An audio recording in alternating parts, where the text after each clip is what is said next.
gure historia norei da aditzera emoten. Ahalegin handi bat ETBek. ETBek baditu gure historiari buruzko hainbat zail. Eta nor da horren buru? Espainol bat.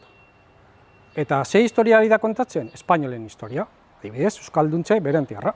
Hemen ez iran Euskaldunik egon. Nafarroan ere, Nafarroa garaian ere ez. Ez. Hori teoria hori, antzineko teoria hori berriztu egin dago esan ez. Ja euskera bakarrik gelditzen zen Pirineotan, Akitanian, eta handik etorri zen lehenengo Iruñara, eta Iruñetik sakanatik, ja, ez dakigu zen mendean, agertu da hemen, bapatean, eta orduen agertzen zari Euskalduna Bizkaia, Gipuzkoan eta Araban. Ordura arte hemen ezagoen Euskaldunik. Eta hori ETBek behin eta berriro esaten da, behin eta berriro. Hemen zeltak egon ziren, hemen frankoak egon ziren, hemen erromatarrak etorri ziren, eta gero, zuek eta gu, espainolak, eta hor sartzen digute euren mailan. Zuek ezare bertokoa bakarrik, zuek oso berandu etorri zarete, hemen beste jente modu bat egon da, beste jende bat egon da, eta orain gaude gu eta zuek, normala, hori normala da, gu bertokoa gara zuek bezala, ez gara atzerritarrak, ez gaude gure hizkuntza, gure historia, eta gure administrazioa, eta gure estatua zuen gainean inposatzen. Ez, hori ez da horrela. Eta hori da egunero ETBek esaten diguna.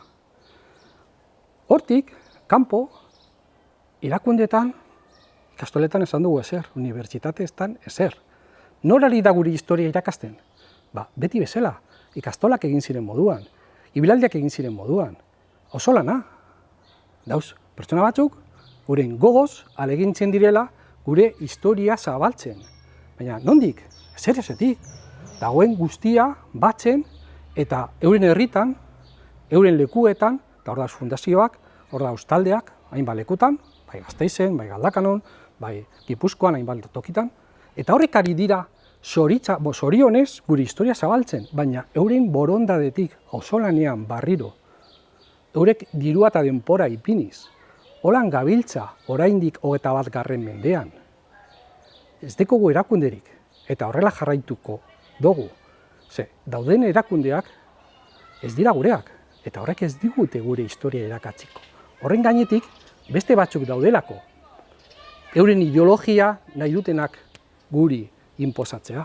Eta ideologia barruan, noski historia dagoela. Historia da oso parte importantea edozein nazioaren elkar ezagutzea horretan. Zu, nire nazioko azara, gure historia komun bat dekogulako. Eta hori askok ez dute ulertzen.